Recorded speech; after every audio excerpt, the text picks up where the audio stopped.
Hello बच्चों, कैसे आप सभी। तो बेटा आज के इस लेक्चर में मैं आप लोगों के सामने डिस्कशन करूंगा प्रकाशिक समाव्यपता के बारे में।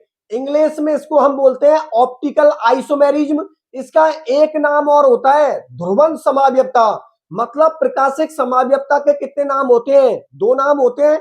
एक तो खुद प्रकाशिक समाव्यपता होता है और एक इसका नाम होता है ध्रुवन समाव्यपता। इंग्लिश में इसको हम बोलते हैं ऑप्टिकल आइसोमेरिज्म। तो आज के इस लेक्चर में मैं प्रकाशिक समाव्यपता को बिल्कुल कंप्लीट करवा दूंगा। सभी बच्चे मेरे साथ वीडियो में लास्ट तक बने रहना। जैसे ही मेरा लेक्चर कंप्लीट होगा वैसे ही आप लोगों को ये प्रकाशिक समाव्यपता बहुत अच्छी तरीका से समझ में आ जाएगी। ये प्रकाशिक समाव्यपता बच्चों में इस तरीका से करवाऊंगा कि दोबारा कभी आप लोग प्रकाशिक समाव्यपता को नहीं भूलोगे और ना ही इसमें आप लोगों को फ्यूचर में कभी कोई प्रॉब्लम आएगी। बात समझ में आ गई ना? तो चलो मैं लेक्चर को स्टार्ट करता हूं। तो एक बार फिर से मैं आप लोगों के लिए बता देता हूं। देखो बच्चों, हमारा टॉपिक चल रहा है त्रिविम समाव्यपता। त्रिविम समाव्यपता के हम लोगों ने कितने टॉपिक पढ़े थे? दो। मतलब त्रिविम समाव्यपता कितने प्रकार की थी? दो। एक तो ज्यामितीय समाव्यपता और एक प्रकाशिक समाव्यपता, जिसमें ज्यामितीय समाव्यपता को मैं बिल्कुल कंप्लीट करवा चुका हूं। अब आज के इस लेक्चर में हम लोग प्रकाशिक समाव्यपता को पढ़ेंगे और प्रकाशिक समाव्यपता को कंप्लीट करके ये समाव्यपता वाला जो हम लोगों का टॉपिक चल रहा है ये हम लोगों का कंप्लीट हो जाएगा। ठीक है बच्चों, तो चलो स्टार्ट करते हैं। देखो, सबसे पहले तो मैं आप लोगों के लिए प्रकाशिक समाव्यपता की डेफिनेशन को बताता हूं और डेफिनेशन को बताने के बाद फिर इसके कुछ पॉइंट हैं, उन पॉइंटों को मैं आप लोगों के लिए समझा दूंगा। देखो, ये सभी पॉइंट बच्चों आप लोगों के सिलेबस में दे रखे हैं। क्वेश्चन एग्जाम में कहीं से भी बन सकता है, ये बात आप लोगों को पता होना चाहिए। किसी भी पॉइंट से एग्जामिनर आप लोगों से क्वेश्चन बना सकता है, इसलिए एक एक पॉइंट को आप लोग ध्यान से समझ कर चलना। मैं आप लोगों के लिए बता देता हूं पहला पॉइंट और ये दूसरा पॉइंट। लेकिन ये जो तीसरे नंबर का पॉइंट है ना, ये तीसरे नंबर का पॉइंट इन दोनों पॉइंटों का मतलब बताएगा।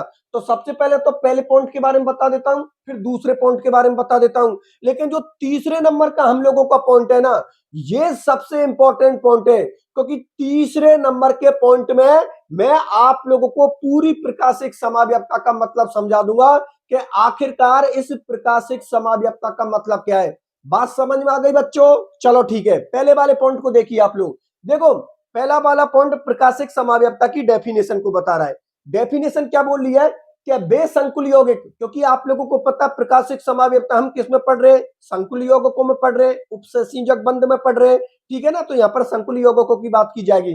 देखो, बेसंकुल यौगिक जो समतल ध्रुवित प्रकाश के तल को दाईं या बाईं ओर घुमा देते हैं उन्हें हम क्या बोलेंगे? प्रकाशिक समावयवी। उन्हें हम लोग क्या बोलेंगे? प्रकाशिक समावयवी। तथा उनके इस गुण को हम क्या बोलते हैं? प्रकाशिक समाव्यपता। कहने का मेरा मतलब यह हुआ कि बेसंकुल यौगिक जो समतल ध्रुवित प्रकाश के तल को या तो दाईं ओर घुमा देते हैं या बाईं ओर घुमा देते हैं, उनको हम क्या बोलते हैं? प्रकाशिक समावयवी। और उनके इस गुण को हम लोग क्या बोलते हैं? प्रकाशिक समाव्यपता। अब इस डेफिनेशन का मतलब क्या है? इस डेफिनेशन को अगर हम डीपली समझने की कोशिश करते हैं तो इसको हम लोगों को बताएगा पॉइंट नंबर 3। अभी तो आप लोग सिर्फ इतना ही मतलब रखो कि सर ने डेफिनेशन बताई है, लेकिन इसका मतलब रियल में कौन बताएगा? Point number 3। एक बार फिर से डेफिनेशन को देख लीजिए कि बेसंकुल यौगिक जो समतल ध्रुवित प्रकाश के तल को दाईं या बाईं ओर घुमा देते हैं उनको हम क्या बोलेंगे? प्रकाशिक समावयवी। और उनके इस गुण को हम क्या बोलेंगे? प्रकाशिक समाव्यपता। पॉइंट का रियल मतलब क्या है वो पॉइंट नंबर 3 इसको अच्छी तरीके से बताएगा। चलो ठीक है, अब देखो दूसरे नंबर के पॉइंट को देखो भाई। दाईं या बाईं ओर घुमा रहा है तो दाईं ओर घुमाने वाले को क्या बोलेंगे? बाईं ओर घुमाने वाले को क्या बोलेंगे? ये पॉइंट नंबर आप लोगों का 2 बता रहा है। तो 2 पॉइंट क्या बोल रहा है? ये बोल रहा है कि बेप्रकाशिक समावयवी जो समतल ध्रुवित प्रकाश के तल को दाईं ओर घुमाते हैं उनको हम किससे प्रदर्शित करते हैं? दिया प्लस से। तथा जो बाईं ओर घुमाते हैं, देखो जो दाईं ओर घुमाते हैं उनको तो हम किससे प्रदर्शित करते हैं? डी या प्लस से। और जो बाईं ओर घुमाते हैं उनको हम किससे प्रदर्शित करते हैं? एल या माइनस से प्रदर्शित करते हैं। एक बार दोबारा से समझिए बच्चों, हम लोगों ने प्रकाशिक समाव्यपता की डेफिनेशन क्या बोली है कि बेसंकुल यौगिक जो समतल ध्रुवित प्रकाश के तल को दाईं या बाईं ओर घुमाते हैं उनको हम प्रकाशिक समावयवी कहते हैं और उनके स्कूल को प्रकाशिक समाव्यपता कहते हैं। ठीक है, अब दाईं ओर घुमाने वाले को क्या बोलते हैं, बाईं ओर घुमाने वाले को क्या बोलते हैं, इसको बताएगा पॉइंट नंबर 2। पॉइंट नंबर 2 क्या बोल रहा है कि वे प्रकाशिक समावयवी जो समतल ध्रुवित प्रकाश के तल को दाईं ओर घुमाते हैं, दाईं ओर मतलब लेफ्ट हैंड की ओर, उसको हम प्लस या डी या प्लस से प्रदर्शित करते हैं, और जो लेफ्ट हैंड की ओर अर्थात जो बाईं ओर घुमाते हैं उनको हम एल या माइनस से प्रदर्शित करते हैं। बात समझ में आ गई? चलो ठीक है, अब देखो इस पॉइंट का रियल मतलब कि आखिरकार अगर इस पॉइंट को हम डीपली समझने की कोशिश करें तो इस पॉइंट का मतलब भी हम लोगों को कौन बताएगा, पॉइंट नंबर 3। अब देखिए आप ध्यान से, पॉइंट नंबर 1 और पॉइंट नंबर 2 मैंने दोनों को बता दिया कि वे संकुल यौगिक जो समतल ध्रुवित प्रकाश के तल को लेफ्ट या राइट हैंड की ओर घुमाते हैं उनको प्रकाशिक समावयवी कहते हैं और उनके स्कूल को प्रकाशिक समाव्यपता कहते हैं। ठीक है, दूसरे पॉइंट के अंदर क्या पढ़ा है कि वे प्रकाशिक समावयवी जो समतल ध्रुवित प्रकाश के तल को लेफ्ट राइट हैंड की ओर घुमाते हैं उनको डी या प्लस से प्रदर्शित करते हैं और जो लेफ्ट हैंड की ओर घुमाते हैं उनको एल या माइनस से प्रदर्शित करते हैं। अब देखिए ये पॉइंट नंबर 3 को देखिए, देखो बच्चों ये पॉइंट नंबर 3 आप लोगों को बहुत इंपॉर्टेंट है।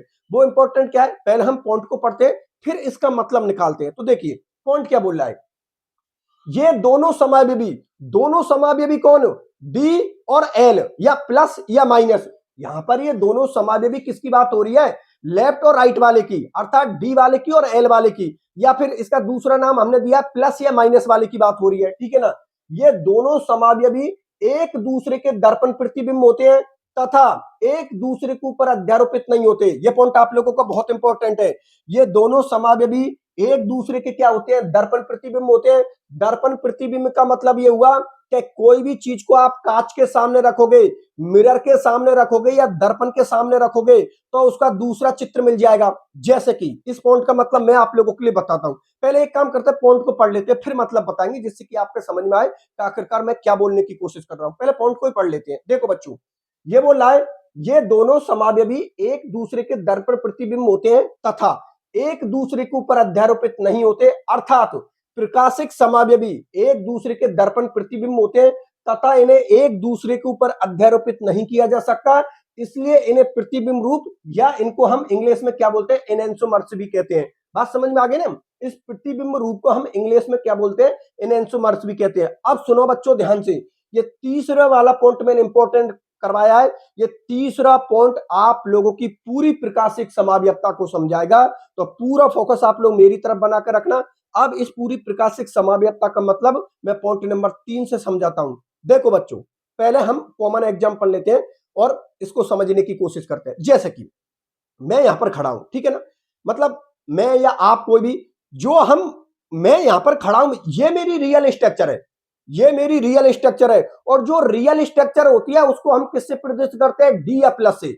यहां पर जो केमिस्ट्री का शब्द यूज किया है उसको हमने डी, या डी नहीं बोलो तो आप प्लस बोल दो। दूसरा कौन सा होता है, एल होता है, एल नहीं बोलना चाहते उसको माइनस बोल दो। ठीक है ना, ये मेरी रियल स्ट्रक्चर है, रियल स्ट्रक्चर है। तो जो मेरी रियल स्ट्रक्चर है अर्थात जो मेरी वास्तविक संरचना है उसको मैं किससे प्रदर्शित कर दूंगा, डी या प्लस से। और अब मैं कांच में अपना मुंह देखूं, मतलब जो दर्पण है या मिरर है उसमें मेरा मुंह देखूं, तो रियल स्ट्रक्चर तो मेरी ये हो गई, लेकिन कांच में जो मैं मेरी दर्पण, मतलब कांच में या दर्पण के अंदर जो मेरी मैं इमेज देख रहा हूं वो इमेज हो गई बच्चों मेरी एल या माइनस। मतलब जो आप लोगों की रियल स्ट्रक्चर होती है उसको हम डी या प्लस से प्रदर्शित करते हैं और दर्पण में जो चित्र हम लोगों का दिखाई दे रहा है उसको बच्चों हम एल या माइनस से प्रदर्शित करते हैं। अब मेरी जगह पर आप अपने आप को रख सकते हो और मेरी और आपकी जगह पर आप किसी संकुल यौगिक को रख सकते हो, क्योंकि टॉपिक तो संकुल यौगिक का ही चल रहा है। बात समझ में आ गई ना, एक बार दोबारा से समझाने की कोशिश करता हूं। देखो जो हमारी रियल स्ट्रक्चर होती है, जो रियल स्ट्रक्चर होती है उसको हम डी या प्लस से प्रदर्शित करते हैं, लेकिन यदि इसी स्ट्रक्चर को मेरी वाली को मैं कांच के अंदर देखूं या दर्पण के अंदर देखूं तो मेरी रियल स्ट्रक्चर जो कांच में या दर्पण में दिखाई दे रही है वो हो गया मेरा प्रतिबिंब रूप। वो क्या हो गया, मेरा दर्पण प्रतिबिंब बोल दो या प्रतिबिंब रूप बोल दो या फिर उसको आप लोग एनेंसोमर बोल दो। जो रियल स्ट्रक्चर होती है उसको डी या प्लस से प्रदर्शित करते हैं, लेकिन कांच के अंदर जो आप अपना मुंह देख रहे हो या किसी यौगिक को देख रहे हो उसको हम एल या माइनस से प्रदर्शित करते हैं। और ये दोनों एक दूसरे के दर्पण प्रतिबिंब होते हैं। बिल्कुल सही बात है, लेकिन यहां पर एक कंडीशन दे रखी है और वो कंडीशन आप लोगों को पता होना चाहिए। इस कंडीशन को ध्यान से समझना। देखो बच्चों, प्रकाशिक समावयवता वो ही यौगिक प्रदर्शित करते हैं जिनके जो एक संरचना दूसरे के ऊपर अध्यारोपित नहीं हो रही है। यदि एक संरचना दूसरी संरचना के ऊपर अध्यारोपित नहीं हो रही है तो वो प्रकाशिक समावयवता को प्रदर्शित करते हैं, और यदि एक संरचना दूसरी संरचना के ऊपर अध्यारोपित हो रही है तो वो कभी भी प्रकाशिक समावयवता को प्रदर्शित नहीं करते। कैसे? क्या डी रूप और एल रूप एक दूसरे के ऊपर अध्यारोपित नहीं होते, इसलिए ये दोनों प्रकाशिक समावयवता को प्रदर्शित करते हैं और दोनों ही एक दूसरे के दर्पण प्रतिबिंब होते हैं। अब सवाल आपका ये होता है कि सर ये अध्यारोपित का मतलब क्या हुआ? अध्यारोपित का मतलब ये हुआ बच्चों कि जैसे कि मैं हूं यहां पर, ठीक है ना, ध्यान से समझते हैं और अभी आपको बहुत बढ़िया तरीका से समझ में आ जाएगा। ये मैं खड़ा हूं यहां पर, ठीक है ना, ये मेरा कौन सा हो गई? रियल स्ट्रक्चर हो गई। मेरी रियल स्ट्रक्चर को मैं किससे प्रदर्शित कर रहा हूं? डी या प्लस से। अब कांच में मेरा मुंह देखूं या दर्पण में मेरा मुंह देखूं तो दर्पण में जो मेरी संरचना दिखाई दे रही है वो मेरा दर्पण प्रतिबिंब हो गया, और जो दर्पण के अंदर या कांच के अंदर जो मेरी संरचना देख रहा हूं उसको मैं किससे प्रदर्शित कर रहा हूं? एल या माइनस से। मतलब मैं उस दर्पण के लिए क्या हो गया? दर्पण प्रतिबिंब। मेरा दर्पण प्रतिबिंब कौन हो गया? जो दर्पण में मेरी संरचना दिखाई दे रही है। अब देखो, जब हम कांच में अपना मुंह देखते हैं तो आप लोगों को पता है कांच में हमारी मिरर होती है ना, वो उल्टी दिखाई देती है। कैसे? देखो भाई, मैं ऐसे खड़ा हूं, कांच मेरे सामने यहां पर खड़ा है, तो आप लोगों को पता है मैं इस तरीका से कांच में अपना मुंह देख रहा हूं तो कांच में जो मेरा मुंह है ना वो उल्टा दिखाई देगा इस तरीका से। जैसे मैं देख किस तरीका से रहा हूं भाई, कांच यहां पर रखा हुआ है, मैं मेरी शकल कांच में देख रहा हूं तो कांच में ये शकल उल्टी दिखाई देती है आप लोगों की। किस तरीका से? अरे भाई सीधी तो तब हुई कि कांच ऐसा है और मैं मेरी मुंह को देखूं तो फिर ऐसा ही दिखाई देना चाहिए, तब तो ये हुआ कि भाई आप जैसे कांच में देख रहे हो वैसे ही दिखाई दे रहे हो। लेकिन कांच के अंदर आप लोगों को पता है हमारी जो मिरर होती है वो क्या होती है? उल्टी होती है। बात समझ में आ गई ना? कांच में हम देख ऐसे रहे होते हैं लेकिन कांच में जो हम लोगों का मुंह दिखाई देता है वो इस तरीका से घूम कर दिखाई देता है। तो ये हुआ कि जो कांच जो आपकी रियल स्ट्रक्चर है वो तो डी या प्लस हो गई, और जो कांच में आपकी मिरर बनी है ना बच्चों उसको हम एल या माइनस से प्रदर्शित करते हैं, और ये दोनों ही संरचना एक दूसरे के ऊपर अध्यारोपित नहीं होती। इसलिए मेरी प्रतिबिंब उस कांच में दिखाई दे रही है और वो मेरा क्या हो गया? प्रतिबिंब रूप। अर्थात ये कंडीशन प्रकाशिक समावयवता को प्रदर्शित करती है। लेकिन यदि कांच के सामने मैंने कोई इमेज रख दी और वो दोनों ही इमेज एक दूसरे के ऊपर अध्यारोपित हो गई तो इसका मतलब ये हुआ बच्चों वो संरचना प्रकाशिक समावयवता को प्रदर्शित नहीं करती, क्योंकि जो उसकी रियल स्ट्रक्चर होती है कांच के अंदर भी वही स्ट्रक्चर होती है। जैसे उसकी रियल स्ट्रक्चर को मैं क्या मान रहा हूं?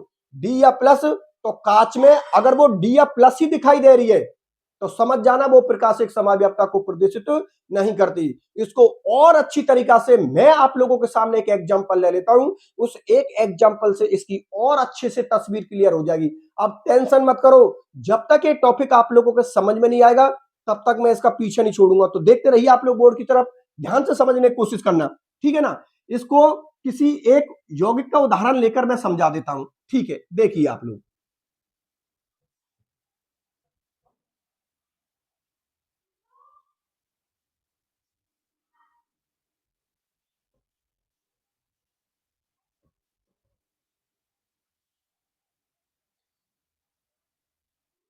देखो बच्चों, यहां पर मैं चतुष्फलकीय ज्यामिति को ले लेता हूं, ठीक है ना। चतुष्फलकीय जो ज्यामिति होती है ना वो प्रकाशिक समावयवता को प्रदर्शित करती है। क्यों करती है वो आगे हम अगले पॉइंट में रीजन पढ़ेंगे। फिलहाल में तो हम लोग ये समझते हैं कि अध्यारोपित का मतलब क्या है। तो देखिए बच्चों, यहां पर मैंने चतुष्फलकीय ज्यामिति को ले लिया है। ये हम लोगों की कौन हो गई? मेटल हो गई, मतलब धातु हो गई, ठीक है ना। और ये हम लोगों की आकृति हो गई चतुष्फलकीय। चतुष्फलकीय आकृति बच्चों हम इस तरीका से बनाते हैं, ठीक है ना। ये लो, ये आकृति मैंने किसकी बना दी? चतुष्फल की है, ठीक है, ठीक है। अब देखो मेटल से यहां पर कौन जुड़े होते हैं, लिगेंड जुड़े होते हैं। आप लोग अच्छी तरीका से जानते हो कि हम उपसंयोजक यौगिकों की बात कर रहे हैं, और उपसंयोजक यौगिकों में कौन होती है, मेटल होती है, और मेटल से जुड़े हुए लिगेंड होते हैं। तो लिगेंड कितने जोड़ सकते हैं चतुष्फलकी में, 4 जोड़ सकते हैं, एक यहां पर, एक यहां पर, एक यहां पर और एक यहां पर। तो लिगेंड की जगह पर मैं इस मेटल से 4 ABCD लिख देता हूं। ABCD मतलब 4 प्रकार के कोई भी लिगेंड हो सकते हैं। तो देखो एक लिगेंड को बच्चों मैंने ए मान लिया, एक को मैंने बी मान लिया, एक को मैंने सी मान लिया और एक को मैंने डी मान लिया। ध्यान से समझना आप लोग, ठीक है ना। देखो यहां पर अपने पास जगह कर लेते हैं थोड़ी सी। देखो ये हो गई अपनी रियल स्ट्रक्चर, ठीक है ना। ये बच्चों आप लोगों की हो गई चतुष्फलकीय ज्यामिति, जिसमें ये मेटल हो गई और मेटल से 4 लिगेंडों को मैंने जोड़ दिया। लिगेंडों को मैंने मेरी तरफ से इस लिगेंड को ए मान लिया, इसको बी मान लिया, इसको सी मान लिया, इसको डी मान लिया। अब देखो ये चतुष्फल, अभी मैं कोई मिरर नहीं लाया हूं, अभी मैं कोई भी दर्पण नहीं लाया हूं, कोई भी कांच लेकर नहीं आया हूं। ये मेरी रियल स्ट्रक्चर हो गई, ठीक है ना। ये रियल स्ट्रक्चर है बच्चों। तो इस मेरी रियल स्ट्रक्चर को मैं किससे शो कर रहा हूं, डी या प्लस से। या तो आप डी से कर दीजिए या प्लस से कर दीजिए, दोनों में से किसी एक से कर दीजिए, ठीक है ना। इसको मैंने किससे प्रदर्शित कर दिया, डी या प्लस से। लेकिन अब इस संरचना के सामने मैंने कांच रख दिया। ये लो कांच मतलब मैंने मिरर को रख दिया, दर्पण को रख दिया बच्चों। देखो इसके सामने मैंने किसको रख दिया, दर्पण को रख दिया। ये रख दिया बच्चों मैंने दर्पण, और दर्पण को इंग्लिश में क्या बोलते हैं, मिरर, ठीक है ना। दर्पण को इंग्लिश में हम क्या बोलते हैं, मिरर। और हमारे शब्दों में कभी कभी हम उसको कांच बोल देते हैं कि भाई हमारा जैसे मुंह देख रहे हैं, दुकान पर जाते तो हम लोग क्या बोलते हैं, दर्पण या मिरर थ्रो बोलते हैं। हम ये बोलते हैं भैया हमको एक कांच दे दीजिए। कांच का मतलब वो समझ जाएगा कि मुंह देखने वाले कांच की बात कर रहा है। बात समझ में आ गई ना। तो आप लोग, लेकिन जो केमिस्ट्री का रियल वर्ड होता है ना, वो आप दर्पण ही होता है, तो आप दर्पण ही शब्द यूज किया करो। दर्पण इंग्लिश में इसको क्या बोलते हैं, मिरर बोलते हैं। अब देखो ध्यान से समझना, ये मेरी रियल स्ट्रक्चर हो गई। इस रियल स्ट्रक्चर को मैं किससे प्रदर्शित कर रहा हूं, डी या प्लस। रियल स्ट्रक्चर मतलब वास्तविक संरचना। रियल जैसे कि मैं, मुझे आप लोग देख रहे हो, तो ये मेरी वास्तविक संरचना है, रियल स्ट्रक्चर है मेरी, मतलब मैं हूं, ये मेरी वास्तविक संरचना है, रियल स्ट्रक्चर है। लेकिन कांच में अगर आप लोग मुझे देख रहे हो किसी कांच के अंदर या दर्पण के अंदर, तो वो मेरी प्रतिबिंब रूप हो गया, अर्थात वो मेरा दर्पण प्रतिबिंब हो गया। कांच को या दर्पण को हटाओगे मैं वहां से हट जाऊंगा। बात समझ में आ गई ना। मतलब जब तक दर्पण में मैं दिखाई दे रहा हूं तो वो दर्पण प्रतिबिंब होगा। दर्पण को हटाते ही मेरी एक ही स्ट्रक्चर बचेगी और वो होगी मेरी रियल स्ट्रक्चर। ये बात आप लोगों को पता है, ठीक है ना। ये रियल स्ट्रक्चर हो गई, जिसको मैं किससे प्रदर्शित कर रहा हूं, डी या प्लस से। इसके सामने बच्चों मैंने रख दिया दर्पण। अब आप लोगों से अभी क्या बात बोली है कि जो दर्पण होता है ना, वो हमारी इमेज को उल्टा कर देता है। उल्टा कैसे कर देता है कि देखो यहां पर ए तो ए के ही सामने रहेगा, इस दर्पण के अंदर ए के सामने रहेगा, सी के सामने रहेगा अगली स्ट्रक्चर में। लेकिन ये वाली स्ट्रक्चर बदल जाएंगी। यहां पर इस बी के सामने तो कौन आ जाएगा, डी आ जाएगा, और इस डी के सामने बच्चों कौन आ जाएगा, बी। और दर्पण के अंदर यही स्ट्रक्चर किस प्रकार की दिखाई देगी, इस प्रकार की। ये देखो दर्पण के अंदर यही स्ट्रक्चर बच्चों आप लोगों की इस प्रकार की दिखाई देगी। ये हो गई आप लोगों की मेटल और ये हो गई आप लोगों की स्ट्रक्चर। अब देखो जैसे ही आप लोगों ने रियल स्ट्रक्चर को, अर्थात ये डी या प्लस वाली स्ट्रक्चर को आपने दर्पण के सामने रखी, तो यहां पर ए के सामने तो ए आ जाएगा, इस सी के सामने सी आ जाएगा। लेकिन बच्चों यहां पर बी के सामने क्या आ जाएगा, डी आ जाएगा, और इस डी के सामने कौन आ जाएगा, बी आ जाएगा। मतलब ये वास्तविक संरचना या जो आप लोगों की रियल स्ट्रक्चर है, वो दर्पण में किस तरीका की दिखाई देगी, इस तरीका की दिखाई देगी। ये आपकी वास्तविक संरचना है, अर्थात आप लोगों की रियल स्ट्रक्चर है। और इस रियल स्ट्रक्चर के सामने आपने दर्पण को या मिरर को रख दिया, तो ये संरचना आप लोगों की इस प्रकार की दिखाई देगी। और दर्पण में जो आप लोग संरचना को देख रहे हो बच्चों, उसको हम किससे शो करते हैं, एल या माइनस से। बात समझ में आ गई ना। जो आपके यौगिक की या आपके अणु की रियल स्ट्रक्चर है, उसको हम किससे शो करते हैं, डी या प्लस से। लेकिन उसी रियल स्ट्रक्चर के सामने आपने दर्पण रख दिया, तो वो उस रियल स्ट्रक्चर की वास्तविक संरचना की क्या हो जाएगी, दर्पण प्रतिबिंब हो जाएगा। अर्थात वो उसका क्या हो जाएगा, इन एंसोमर हो जाएगा। मैं देखो इसको एल या माइनस बोल सकते हो, या फिर इसको प्रतिबिंब रूप बोल सकते हो। प्रतिबिंब रूप, कौन सा रूप इसकी बात कर रहा हूं, ये बच्चों हो गया प्रतिबिंब रूप। या फिर इसको दर्पण प्रतिबिंब भी बोल सकते हो, दर्पण प्रतिबिंब। प्रतिबिंब, मतलब इस संरचना का दर्पण प्रतिबिंब कौन है? ये वाली संरचना, ये हो गया बच्चों आपका दर्पण प्रतिबिंब। या फिर आप लोग इसको एल या माइनस से प्रदर्शित करते हो, या फिर बच्चों आप लोग इंग्लिश में इसको इनएंसोमर बोल सकते हो। ये हो गया आप लोगों का इनएंसोमर्स। बात समझ में आ गई ना? ये सभी इसके नाम है। अब देखो यहां पर एक शब्द का यूज हुआ था, क्या संरचना एक दूसरे के ऊपर अध्यारोपित हो रही है नहीं हो रही है, इसका मतलब क्या है अब बताता हूं मैं आप लोगों के लिए। पहले तो प्रकाशिक समाव्यवस्था की फिर से कंडीशन को बता देता हूं। देखो बच्चों, प्रकाशिक समाव्यवस्था आपका यौगिक या आपका अणु तभी प्रदर्शित करेगा जब उसकी एक संरचना दूसरी के ऊपर अध्यारोपित नहीं होनी चाहिए। अगर एक संरचना दूसरे के ऊपर अध्यारोपित हो रही है तो वो प्रकाशिक समाव्यवस्था को प्रदर्शित नहीं करते। लेकिन यदि एक संरचना दूसरी के ऊपर अध्यारोपित नहीं हो रही है तो समझ जाना वो संरचना प्रकाशिक समाव्यवस्था को प्रदर्शित करते हैं और वो ऑप्टिकल एक्टिव होते हैं। जो प्रकाशिक समाव्यवस्था को प्रदर्शित नहीं करते वो ऑप्टिकल इनएक्टिव होते हैं। हिंदी में बोलूं तो ऐसे बोल दूं कि जो प्रकाशिक समाव्यवस्था को प्रदर्शित करते हैं वो प्रकाशिक सक्रिय होते हैं और जो प्रकाशिक समाव्यवस्था को प्रदर्शित नहीं करते हैं वो प्रकाशिक असक्रिय होते हैं। बात समझ में आ गई? अब देखो, अभी मैंने क्या बात बोली है कि अगर एक संरचना दूसरे के ऊपर अध्यारोपित नहीं हो रही है तो वो प्रकाशिक समाव्यवस्था को प्रदर्शित करते हैं। एक संरचना दूसरे के ऊपर अध्यारोपित हो रही है तो वो प्रकाशिक समाव्यवस्था को प्रदर्शित नहीं करते। ध्यान से समझिए बच्चों, ये इसकी वास्तविक संरचना है जिसको हमने किससे शो किया? डी या प्लस से। ये इसकी दर्पण प्रतिबिंब है, दर्पण प्रतिबिंब को हमने किससे शो किया? एल या माइनस से। एक सेकंड के लिए आप इस संरचना को भूल जाइए, मुझे एक बात बताइए, अगर इस डी को इस एल के ऊपर रखोगे या इस प्लस को इस माइनस के ऊपर रखोगे तो क्या ये इसके ऊपर फिट हो जाएगा?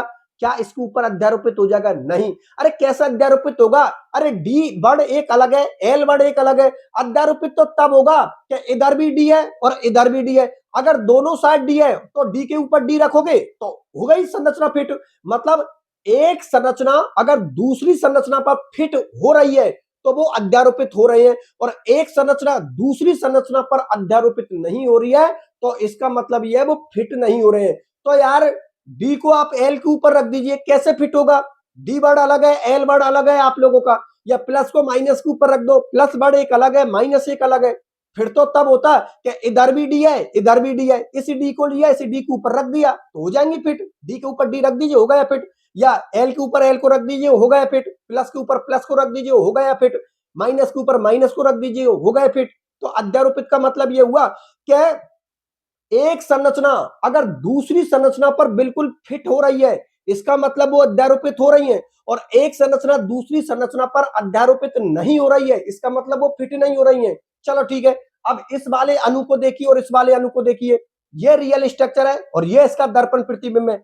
देखो अगर मैं इस स्ट्रक्चर को आप सोचिए इस तरीका से, माना कि इस स्ट्रक्चर को मैंने ये उठाई, समझना है ये दोनों प्रकाशिक समाव्यवस्था को प्रदर्शित कर रही हैं। क्यों? क्योंकि ये संरचना इसके ऊपर अध्यारोपित नहीं हो रही है। क्यों नहीं हो रही है? इधर देखिए, ये संरचना को मैंने उठाया, ध्यान से समझना, ये संरचना को मैंने ऐसे उठाया, ये लो उठा लिया, और आप सोचते चलिए उठाया और इसके ऊपर रख दिया तो ये अध्यारोपित नहीं हो रही है। क्यों? क्योंकि ए के सामने तो ए आ जाएगा, कोई दिक्कत नहीं है, सी के सामने सी आ जाएगा, लेकिन जैसे ही आप लोग इसके ऊपर रखोगे तो इधर की तरफ कौन है? डी, और इधर कौन है? बी।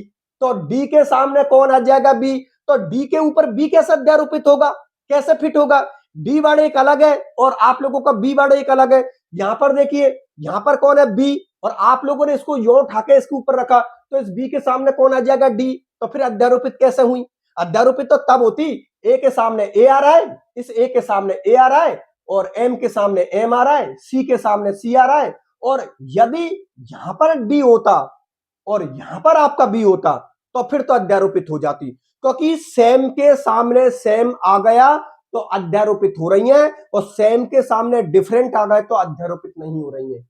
एक बार फिर से देख लीजिए, जैसे ही इस स्ट्रक्चर को उठा के इसके ऊपर रखा तो ए के सामने तो ए आ रहा है, मतलब ये वर्ड तो अध्यारोपित हो रहा है, एम के सामने एम आ रहा है, लेकिन वर्ड एक की बात नहीं हो रही, हम तो पूरे अणु की बात कर रहे हैं। अगर पूरे अणु के अंदर एक भी डिफरेंट हुआ तो वो अध्यारोपित नहीं हो रहे हैं। देखो इसके सामने तो ये आ रहा है, इसके सामने ये आ रहा है, इसके सामने ये आ रहा है, यहां तक तो कोई दिक्कत नहीं है, अध्यारोपित हो रहे हैं। लेकिन बात पूरी अणु की हो रही है, पूरा अणु ही अध्यारोपित होना चाहिए। लेकिन इधर डी है, इधर बी है, तो अध्यारोपित कैसे हुआ? अध्यारोपित तो तब होता कि यहां पर डी है और यहां पर भी डी है, तो अध्यारोपित हो गया। ठीक है ना? यहां पर देखिए, यहां पर कौन है? बी, और यहां पर कौन है? डी। तो फिर अध्यारोपित कैसे हुआ? कहां हुआ अध्यारोपित? बात समझ में आई है ना? क्योंकि डी अलग चीज है, बी अलग चीज है, ये बी अलग चीज है और ये डी अलग चीज है। बात समझ में आ गई ना? सेम के सामने सेम आ गया तो आप भी जानते हो अध्यारोपित हो जाएगा, और सेम के सामने डिफरेंट आ गया तो अध्यारोपित कैसे होगा यार? बात समझ में आ गई ना? तो ये संरचना, इस संरचना की ये संरचना दर्पण प्रतिबिंब है या प्रतिबिंब रूप है। प्रतिबिंब रूप मतलब जो दर्पण में दिखाई दे रही है।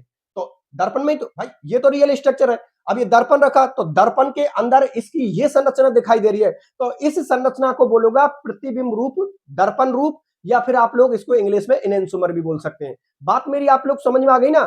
तो देखिए, ये वाली संरचना इस वाली संरचना पर अध्यारोपित नहीं हो रही है, और ये अध्यारोपित नहीं हो रही है, इसका मतलब ये दोनों ही प्रकाशिक समाव्यक्ता को प्रदर्शित करते हैं। ये इसकी वास्तविक संरचना हो गई और ये इसका दर्पण प्रतिबिंब हो गया। बात समझ में आ गई बच्चों? चलो ठीक है। अब देखो, ध्यान से समझो आप लोग, ये तो आप लोगों को समझ में आ गई, ठीक है ना? अब मैं 1 सेकंड के लिए कंडीशन को चेंज कर देता हूं। कंडीशन ऐसा कर देता हूं, 1 सेकंड के लिए मैं क्या करता हूं, कैसे डी को तो डी रहने दूं, इस बी की जगह पर मैं डी लिख देता हूं। इस बी के सामने यहां पर मैं डी लिख देता हूं। अब मैं आप लोगों से पूछता हूं, क्या इस वक्त ये दोनों प्रकाशिक समाव्यक्ता को प्रदर्शित कर रहे हैं? नहीं बच्चों, अब ये प्रकाशिक समाव्यक्ता को प्रदर्शित नहीं कर रही हैं। क्यों? क्योंकि अब आप इस स्ट्रक्चर को इसके ऊपर रखोगे तो बिल्कुल फिट हो जाएगी, और यदि एक संरचना दूसरी संरचना पर फिट हो रही है तो वो प्रकाशिक समाव्यक्ता को प्रदर्शित नहीं करते। बात समझ में आ गई? कैसे? इस स्ट्रक्चर को मैंने उठाया और ऐसा उठा के इसके ऊपर रख दिया, तो इस स्ट्रक्चर को इसके ऊपर रखूंगा तो बिल्कुल फिट हो जाएगी। कैसे फिट हो जाएगी? ए के सामने ए आ रहा है, एम के सामने एम आ रहा है, सी के सामने सी आ रहा है, यहां पर इस डी के सामने, भाई कॉमन सी बात है, ये चेंज कर दिया ना, इस डी के सामने, इस डी के सामने डी आ रहा है और इस डी के सामने डी आ रहा है। तो एक बात बताइए, डिफरेंट तो कुछ भी नहीं हुआ। जैसे ही आपने उठाया और इसके ऊपर रखा तो यह संरचना इसके ऊपर अध्यारोपित हो जाएगी, और यदि एक संरचना दूसरी संरचना पर अध्यारोपित हो जाएगी, फिट हो जाएगी, या ऐसे बोलूं सेम के सामने सेम आ रहा है, तो वो प्रकाशिक समाव्यक्ता को प्रदर्शित नहीं करते। बात समझ में आ गई ना? क्योंकि ये भी इसका डी या प्लस रूप है। अब इसको एल या माइनस नहीं बोलोगे, अब इसकी संरचना भी डी या प्लस ही हो गई। क्यों? क्योंकि दोनों संरचना आप लोगों की सेम हो गई। जो रियल स्ट्रक्चर है और जो दर्पण में देख रहे हो आप लोग, दोनों की संरचना एक जैसी हो गई, एक दूसरे पर फिट हो रही है, इसलिए प्रकाशिक समाव्यक्ता को प्रदर्शित नहीं करती। बात समझ में आ गई ना?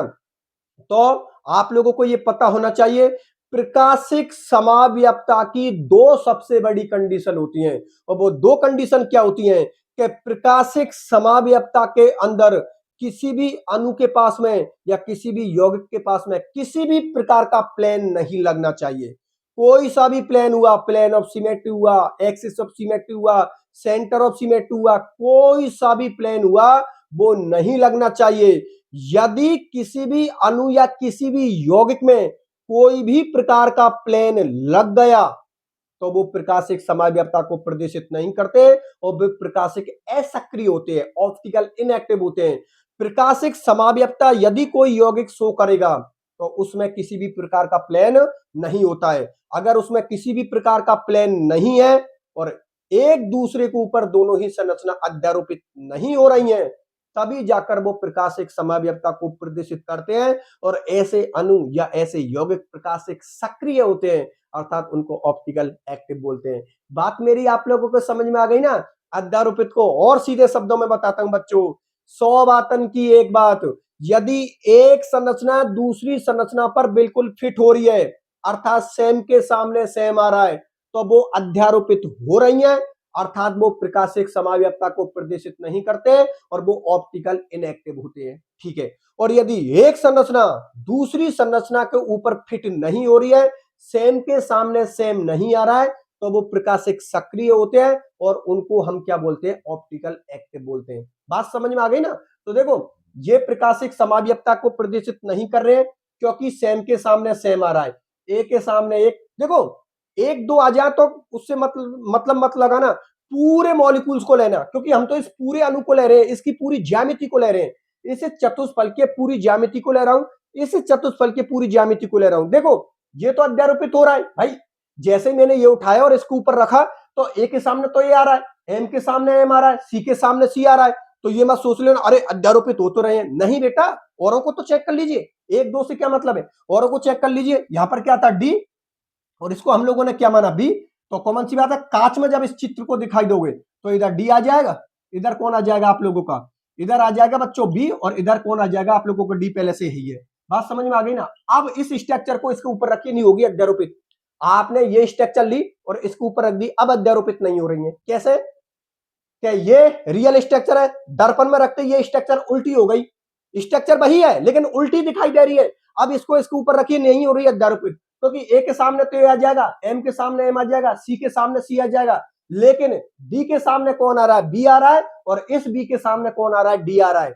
मतलब कहां हो रहे हैं अध्यारोपित, अध्यारोपित नहीं हो रहे हैं। तो दोनों ही ये प्रकाशिक समाव्यपता को प्रदर्शित कर रहे हैं, अर्थात ये दोनों ही ऑप्टिकल एक्टिव होते हैं। बात समझ में आ गई। अब देखो पॉइंट 1, 2 और 3 का मतलब बताता हूं, क्योंकि ये तो आपको क्या समझ में आ गई। देखो बच्चों पॉइंट 1 में हम लोग क्या बोल रहे हैं, यदि कोई भी यौगिक समतल ध्रुवित प्रकाश को लेफ्ट या राइट की ओर घुमाते हैं उनको हम क्या बोलेंगे, प्रकाशिक समावेवी, और इस गुण को हम क्या बोलेंगे, प्रकाशिक समावेवता। भाई एक जैसे कि ये किसकी तरफ, राइट की तरफ घुमा रहा है, और ये किसकी तरफ घुमा रहा है, लेफ्ट की तरफ घुमा रहा है, ठीक है ना। तो लेफ्ट राइट की ओर घुमा रहे किसी भी यौगिक को तो वो कौन हो गए, प्रकाशिक समावेवी हो गए, ठीक है ना। जो राइट हैंड की ओर घुमा रहे, राइट की तरफ मतलब दाईं ओर घुमा रहे उनको हम डी या प्लस से शो करते हैं, और जो बाईं ओर घुमा रहे हैं उनको हम एल या माइनस से प्रदर्शित करते हैं। जैसे इसको डी या प्लस से प्रदर्शित कर दिया, इसको एल या माइनस से प्रदर्शित कर दिया। ये हमारा पॉइंट नंबर 2 का मतलब है। अब हम पॉइंट नंबर 3 का मतलब देखते हैं। पॉइंट नंबर 3 क्या बोल रहा है, अब इसके बेस पर इसको समझिए। देखो ये दोनों समावयवी एक दूसरे के दर्पण प्रतिबिंब होते हैं, बिल्कुल सही बात है।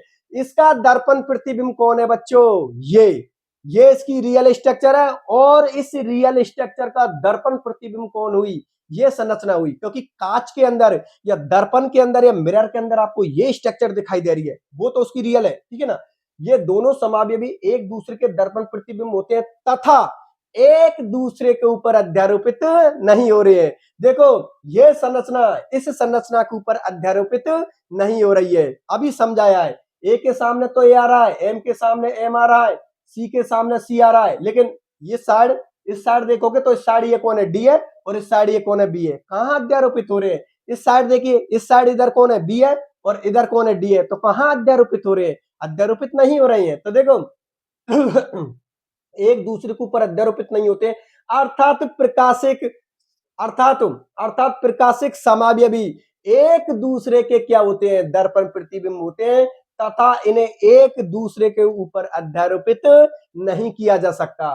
कोई सा भी एंगल लगा लीजिए, इस संरचना को इसके ऊपर अध्यारोपित नहीं कर सकते।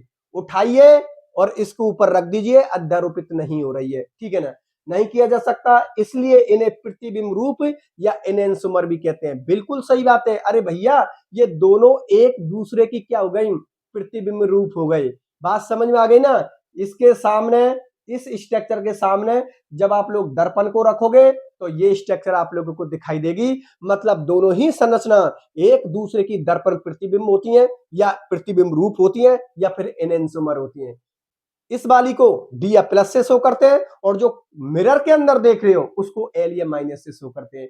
बात समझ में आ गई बच्चों। ये इन 3 पॉइंटों का मतलब है, और ये पूरी प्रकाशिक समावयवता का मतलब है। अब अगले पॉइंटों को भी मैं आप लोगों के लिए अभी समझाऊंगा, लेकिन ये पॉइंट तो आप लोगों को समझ में आ गई ना।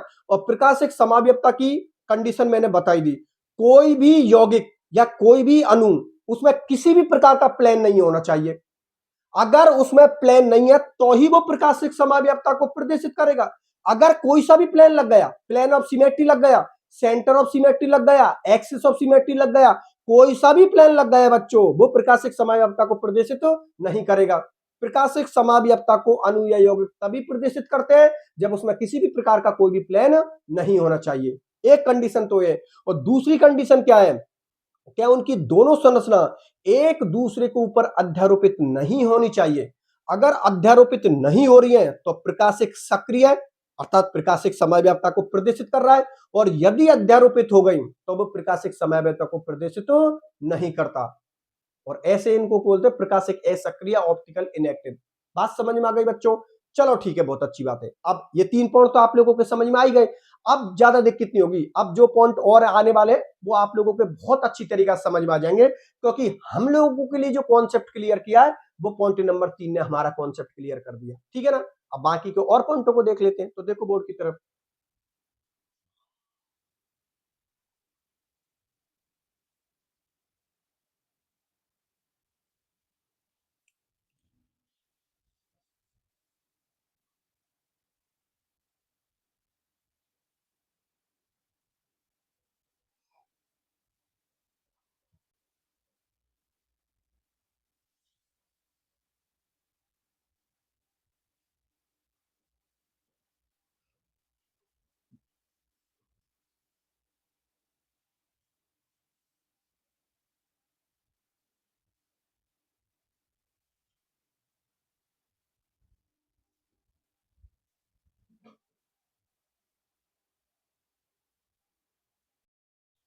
देखो बच्चों, ये हो गया आप लोगों का पॉइंट नंबर 4।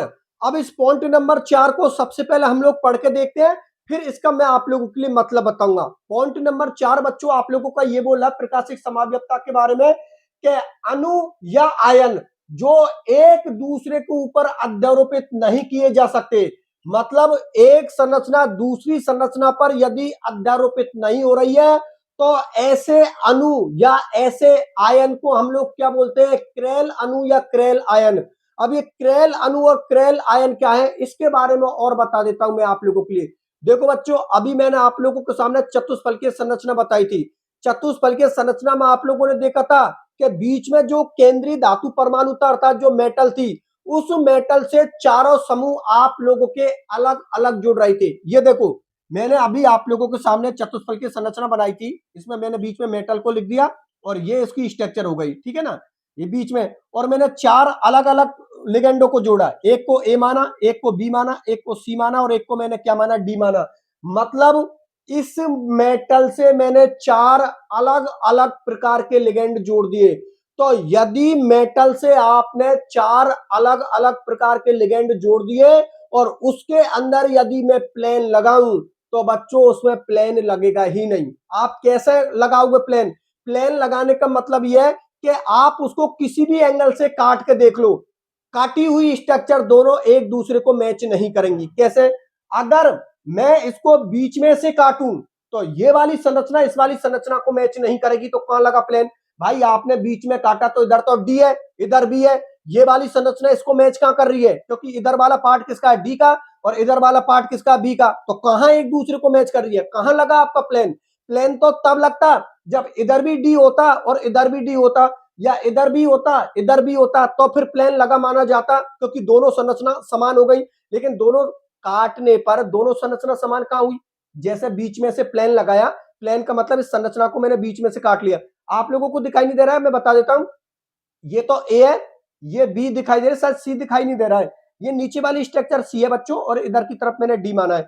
जब आप इसको बीच में से काटोगे तो प्लेन नहीं लग रहा है। प्लेन तब लगा माना जाएगा कि बीच में से काटने पर या इस तरीका से काटने पर जो कटी हुई स्ट्रक्चर है वो दोनों ही मैच करनी चाहिए। अगर दोनों मैच कर रही है एक दूसरे से तो प्लेन लग रहा है, अगर मैच नहीं कर रही है तो प्लेन नहीं लग रहा है। इसको मैं इस तरीका से काटूं तो ये वाला भाग किसका हो गया है, डी का, और ये वाला भाग किसका हो गया है, बी का। तो कहां लगा प्लेन?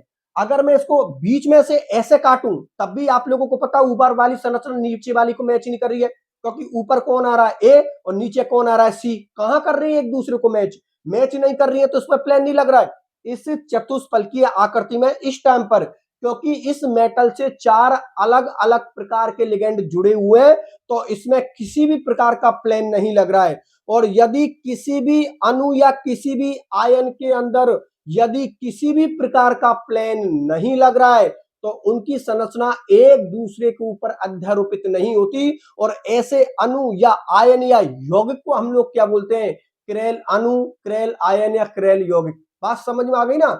मतलब यहाँ पर कार्बन हो गया तो कार्बन से जुड़े चारों समूह अलग होने चाहिए। यहाँ पर लिगेंड ऑफ मेटल मतलब उपसैसिंजक यौगिकों की बात की जा रही है, तो मेटल से जुड़े चारों लिगेंड आपके डिफरेंट होने चाहिए, अलग होने चाहिए। बात समझ में आ गई ना, तभी जाके वो क्रेल अणु होगा, या आप लोग उसको क्रेल अणु बोलोगे। क्रेल अणु का मतलब ये हुआ उसमें किसी भी प्रकार का कोई भी प्लेन नहीं लग रहा है। बात समझ में आ गई ना।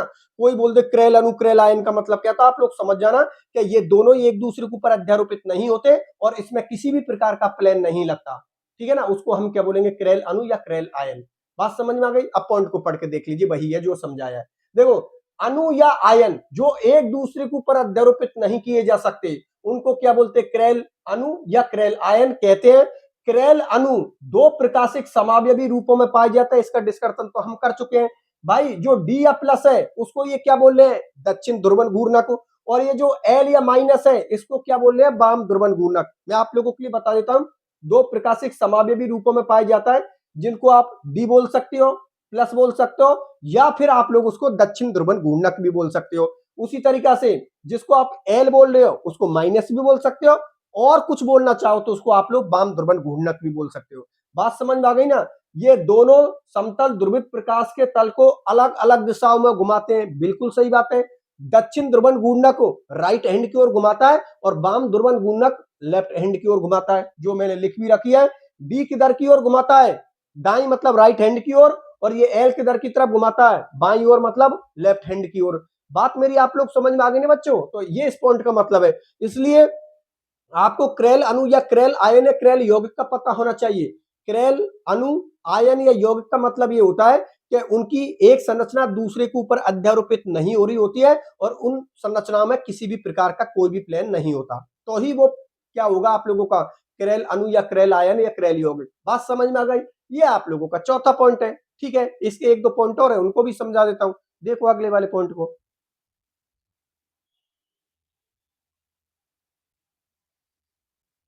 अच्छा, एक चीज और, अभी मैंने आप लोगों से क्या बोली है, क्रेल अणु। अगर इसका माना कि एक को आपने सेम कर दिया, एक सेकंड इसको देख लो, ये कॉन्सेप्ट बाद में भूल जाओगे।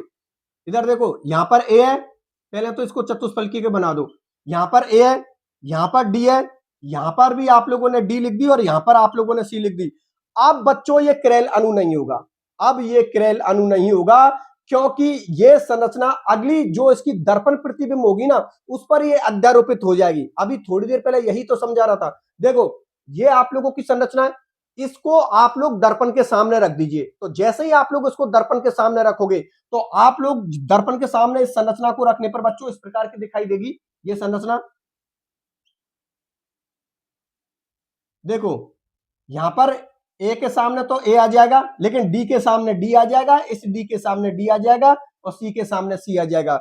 मतलब ये संरचना इस पर अध्यारोपित हो रही है, और ये दोनों ही संरचना यदि एक दूसरे के ऊपर अध्यारोपित हो रही है तो ये क्रेल अणु या आयन नहीं होंगी। बात समझ में आ गई ना। क्योंकि यहां पर आप लोगों ने मेटल से दो लिगेंड समान जोड़ दिए, इधर भी डी जोड़ दिया, इधर भी जोड़ दिया, इसलिए मेटल से जो लिगेंड जोड़ोगे वो चारों लिगेंड आप लोगों के अलग अलग होने चाहिए, तभी जाकर वो क्रेल अणु होगा। क्योंकि उस कंडीशन में उसमें किसी भी प्रकार का प्लेन नहीं होगा और एक संरचना दूसरे के ऊपर अध्यारोपित भी नहीं होगी। ये बात आपको पता होना चाहिए यार, ठीक है ना। तो देख लो,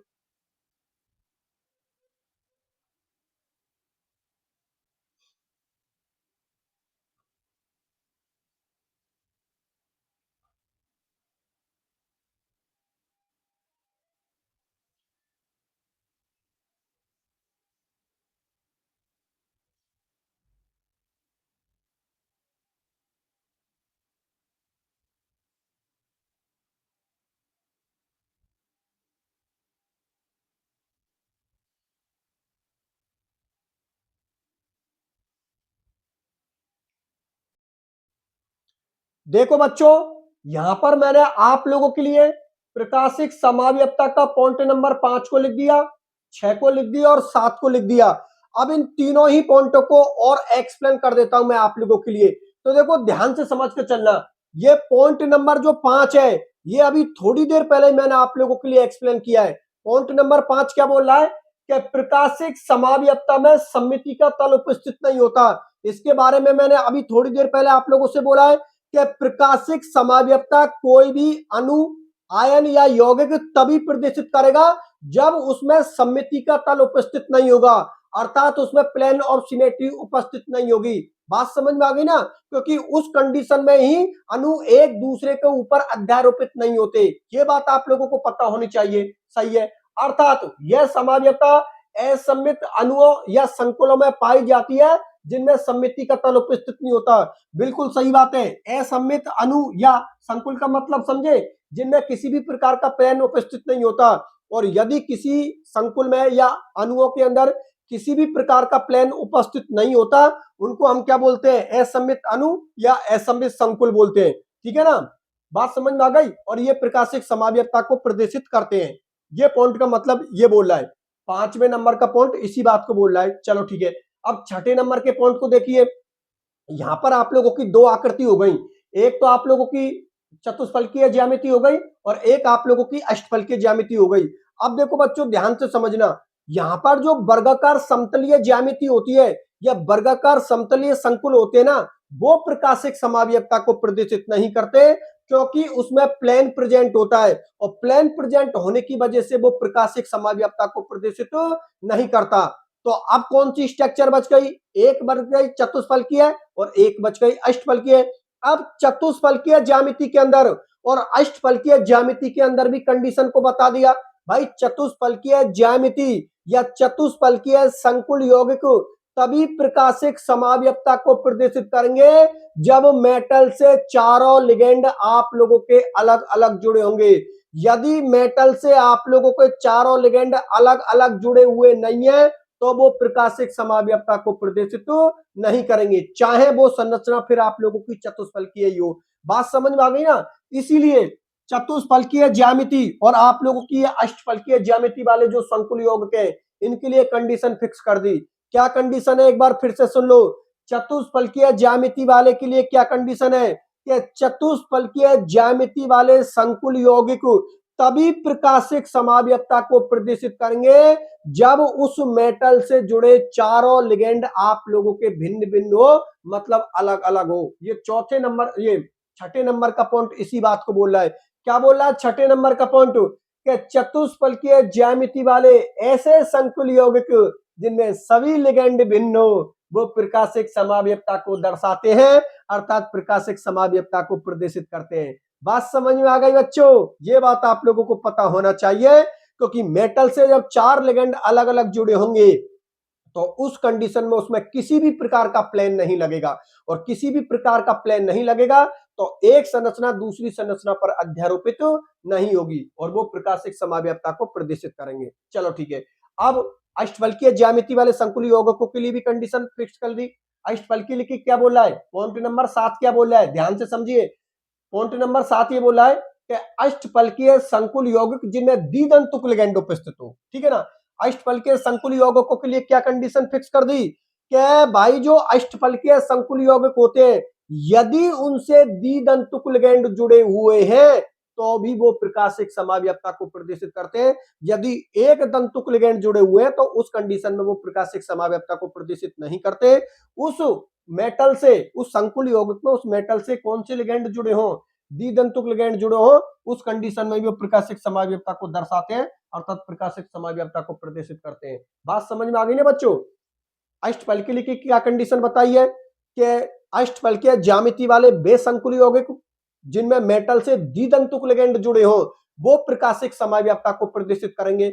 और चतुष्फलकीय की क्या बोली है कि चतुष्फलकीय ज्यामिति वाले वे संकुल यौगिक जिनमें मेटल से चारों अलग अलग प्रकार के लिगेंड जुड़े हैं वो भी प्रकाशिक समावयवता को प्रदर्शित करेंगे। बात समझ में आ गई बच्चों? तो इस तरीका से ये पॉइंट नंबर 4, ये पॉइंट नंबर 6 और ये पॉइंट नंबर 7 भी मैंने आप लोगों के लिए एक्सप्लेन कर दिया।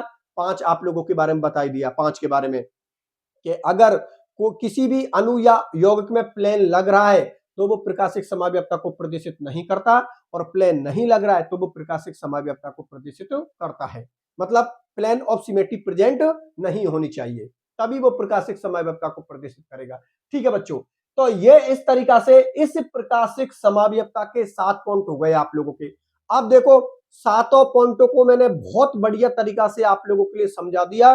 अब सुनो बच्चों ध्यान से कि अब जो हम लोगों के सिलेबस में दे रखा है वो चतुष्फलकीय ज्यामिति वाले संकुल यौगिक दे रखे हैं, मतलब उनमें आपको प्रकाशिक समावयवता प्रदर्शित करनी है, और अष्टफलकीय संकुल यौगिक भी दे रखे हैं, उनमें भी आपको प्रकाशिक समावयवता को प्रदर्शित करके बताना है।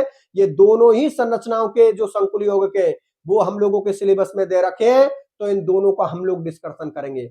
एक तो डिस्कशन करेंगे चतुष्फलकीय ज्यामिति वाले संकुल यौगिकों का, और एक डिस्कशन करेंगे अष्टफलकीय संकुल योग अष्टफलकीय ज्यामिति वाले संकुल यौगिकों का, कि वो किस तरीका से प्रकाशिक समावयवता को प्रदर्शित करेंगे। अब देखो ये आज का लेक्चर तो मैं यहीं तक रखता हूं, क्योंकि इन चतुष्फलकीय ज्यामिति वाले और अष्टफलकीय ज्यामिति वाले इनको मैं अगले लेक्चर में लूंगा नहीं, लेक्चर बहुत बड़ा हो जाएगा आप लोगों का, ठीक है ना। इसलिए मैंने इसके टुकड़े कर दिए। टुकड़े का मतलब प्रकाशिक समावयवता के 7 पॉइंटों को मैंने इस वाले लेक्चर में एक्सप्लेन कर दिया। अब अगले लेक्चर में मैं क्या करूंगा, चतुष्फलकीय ज्यामिति वाले संकुल यौगिकों को आप लोगों को समझा दूंगा, और अष्टफलकीय ज्यामिति वाले संकुल यौगिकों को आप लोगों के लिए समझा दूंगा, ठीक है ना। तो प्रकाशिक समावयवता भी 2 लेक्चरों में क्लियर हो जाएगी। एक लेक्चर तो आज का हो गया, एक लेक्चर अगले वाला होगा, उसमें हमारी प्रकाशिक समावयवता कंप्लीट हो जाएगी, और उसके साथ हमारी जो समावयवता का टॉपिक चल रहा है वो भी बच्चों हम लोगों का कंप्लीट हो जाएगा। बात समझ में आ गई ना बच्चों।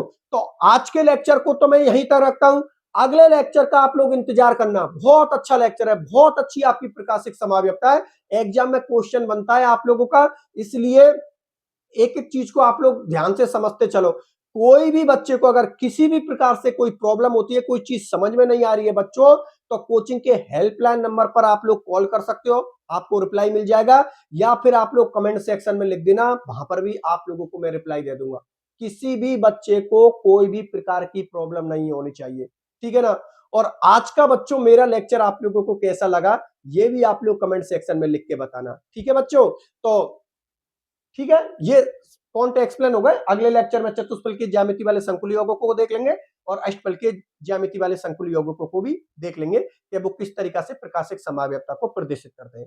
ठीक है बच्चों, वीडियो को लाइक कर देना, चैनल को सब्सक्राइब कर देना। मिलता हूं फिर अगले लेक्चर में, तब तक के लिए बाय बाय।